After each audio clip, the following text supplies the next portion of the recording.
اور یوم عاشورہ بھی کچھ لوگ سمجھتے ہیں کہ شاید یہ امام علی مقام رضی اللہ تعالیٰ کی جو ہے شہادت کی وجہ سے اس کو فضیلت ملی. نہیں، یہ تو سیدنا آدم علیہ السلام سے لے کے ہر امت میں، ہر نبی میں، ہر اس کی امت میں جو ہے یہ دن متبرک رہا ہے. سیدنا آدم علیہ السلام سے لے کے کریم آقا صلی اللہ تعالیٰ علیہ وسلم تک عاشورہ کا دن جو ہے 10 محرم کا یہ جو ہے یہ عظمت والا رہا. اور جو بھی عظمت والا دن ہوتا ہے، قرب والا دن ہوتا ہے، اس میں عبادت زیادہ کرنی چاہیے، اس میں روزہ رکھنا چاہیے. تو اس میں بھی جو ہے صحیح مسلم شریف ہے، اس میں حدیث نمبر 1163 ہے. سیدنا ابو ہریرہ رضی اللہ تعالی عنہ سے روایت ہے. آپ فرماتے ہیں کہ نبی کریم صلی اللہ علیہ وسلم نے فرمایا افضل الصیام بعد رمضان شہر اللہ المحرم، کہ رمضان کے بعد افضل ترین روزے جو ہیں وہ محرم شریف کے روزے ہیں. وہ افضل الصلاۃ بعد الفریضۃ صلاۃ اللیل، اور افضل ترین نماز فرضوں کے بعد جو ہے وہ صلاۃ اللیل ہے، یعنی تہجد کی نماز ہے. تو اس سے بھی معلوم ہوا کہ رمضان کے روزے جو ہیں سارے رمضان میں جس دن کا بھی روزہ رکھا جائے یہ بڑی فضیلت والا ہے. مسند امام احمد اس کی حدیث نمبر 8066 ہے اور 8358. سنن کبریٰ للنسائی حدیث نمبر 2918. مسند ابی یعلا حدیث نمبر 6395. یہ حدیث ان سب کتابوں میں بھی موجود ہے. دوسری حدیث شریف ہے صحیح بخاری شریف حدیث نمبر 1893 اور حدیث نمبر 2001.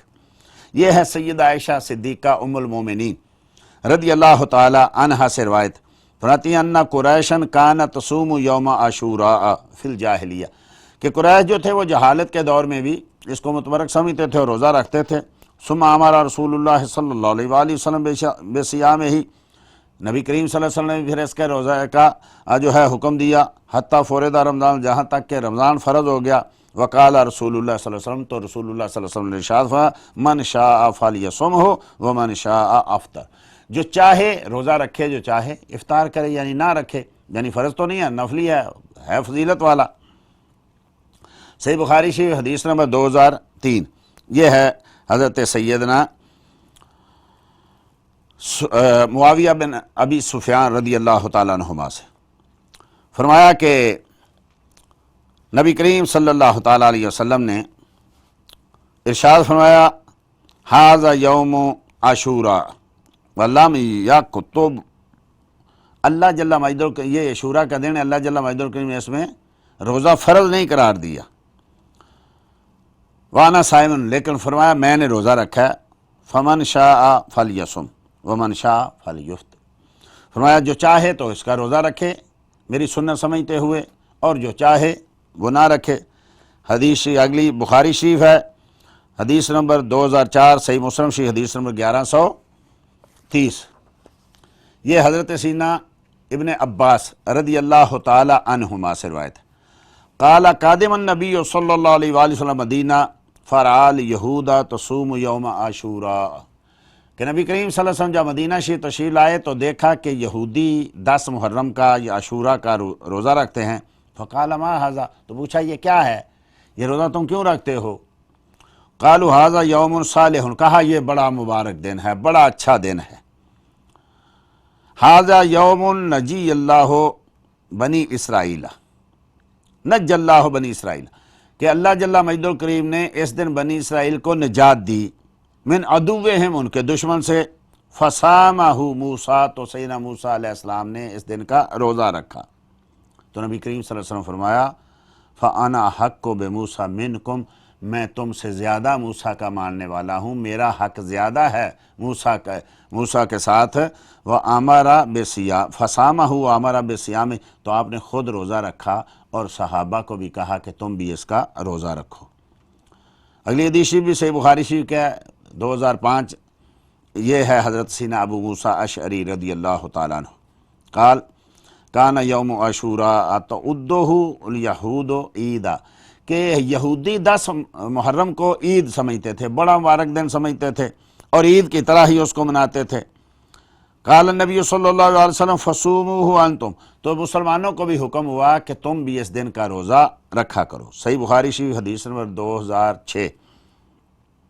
حضرت سیدنا، یہ بھی سیدنا عبداللہ بن عباس رضی اللہ تعالی عنہما سے روایت ہے. فرمایا کہ ہم نے کسی روزے کے بارے میں اتنی یعنی کوشش کرتے ہوئے اور اتنا حکم کرتے ہوئے اتنا چاہتے ہوئے نہیں دیکھا جتنا کہ نبی کریم صلی اللہ تعالیٰ علیہ وسلم روزے یوم عاشوراء کے روزے کا کہتے تھے ھذا شہر یعنی شہر رمضان، رمضان کے بعد اتنی کوشش اور حکم اور جو ہے اس میں آگے بڑھنا، یہ فرمایا کہ یوم عاشوراء کے بغیر اتنا کسی اور دن میں نہیں تھا۔ اگلی حدیث شریف ہے حضرت عبداللہ بن عمر رضی اللہ تعالیٰ عنہ، یہ بھی ہے کہ لوگ جہالت کے دنوں میں بھی وقت میں بھی روزہ رکھتے تھے تو رسول اللہ صلی اللہ علیہ وسلم نے ارشاد فرمایا کہ تم بھی اس کا روزہ رکھا کرو۔ صحیح مسلم شریف حدیث نمبر 1134، مسند امام احمد حدیث نمبر 2313، مسند المستخرج علی صحیح مسلم لابی نعیم حدیث نمبر 2580۔ سیدنا عبداللہ بن عباس رضی اللہ تعالیٰ فرمایا حین صام رسول اللہ صلی اللہ علیہ وسلم یوم عاشوراء و امر بصیامہ، کہ نبی کریم صلی اللہ علیہ وسلم نے جب خود روزہ رکھا 10 محرم کا اور حکم دیا کہ تم بھی روزہ رکھو، قالو، تو صحابہ نے عرض کی یا رسول اللہ صلی اللہ علیہ وسلم انہ یوم تعظمہ یہود، فرمایا کہ یا رسول اللہ صلی اللہ علیہ وسلم اس دن کو تو یہودی بڑا مبارک سمجھتے ہیں اور بڑا اس کو عید مناتے ہیں اور بڑا اس کی جو ہے عزت کرتے ہیں اور تعظیم کرتے ہیں۔ فقال رسول اللہ صلی اللہ علیہ وسلم فاذا کان العام المقبل انشاء اللہ سمنا الیوم التاسع، انشاءاللہ اگلے سال ہم 9 کا رکھیں گے۔ یہاں سے بہت سارے مسائل نکلتے ہیں۔ ایک تو یہ کہ اگر کسی قوم میں کوئی اچھی چیز ہو تو اس کو صرف اس لیے نہیں چھوڑ دینا چاہیے کہ ان سے یہ یعنی مشابہت نہ ہو جائے، کیونکہ نبی کریم صلی اللہ علیہ وسلم نے غیر قوم کی مشابہت سے منع فرمایا، وَمَن تَشَبَّهَ بِقَوْمٍ فَهُوَ مِنْهُمْ، جس نے کسی دوسری قوم کے ساتھ مشابہت کی تو وہ قیامت کے روز انہی میں سے اٹھے گا۔ لیکن اگر کوئی نیک کام کر رہا ہے تو اس میں مشابہت، اب یہ کہ عرض کی گئی یا رسول اللہ وہ بھی روزہ رکھتے ہیں ہم بھی، اور آپ نے منع کیا کہ ان سے مشابہت نہیں کرنی، تو یہ نہیں کہا کہ نہ رکھو، فرمایا نہیں بلکہ چلو ان کی مشابہت بھی نہ ہو اور نیکی کا کام بھی نہ چھوٹے، آئندہ سال ہم 9 کا بھی روزہ رکھیں گے، یوم عاشوراء کے ساتھ ساتھ یوم تسوع کا بھی روزہ رکھیں گے۔ تو اس سے معلوم ہوا ایک تو یہ کہ اگر کوئی ایسا دن ہو جس دن میں اللہ جل مجد الکریم نے اپنی مخلوق پر یا کسی خاص قوم پر یا کسی خاص بندے پہ کرم کیا ہو تو اس دن کو رب کے شکرانے کے طور پہ منانا، یہ سیدنا موسیٰ علیہ السلام کی سنت ہے اور مصطفیٰ کریم صلی اللہ تعالیٰ علیہ وسلم کی بھی سنت ہے۔